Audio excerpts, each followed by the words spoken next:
అర్జున, ఎట్టివానికైనను మనస్సును నిశ్చలముగా నిల్పుట దుస్సాధ్యమే. అయినను దానిని అభ్యాస వైరాగ్యముల చేత నిరోధింపవచ్చును.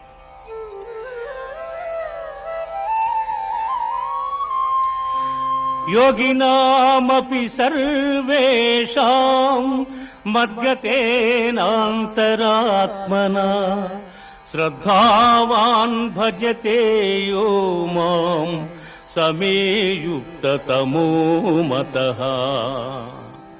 అర్జున, పరిపూర్ణమైన విశ్వాసముతో నన్ను ఆశ్రయించి వినయముతో ఎవరు సేవించి భజించురో వారు సమస్త యోగులలో ఉత్తములు.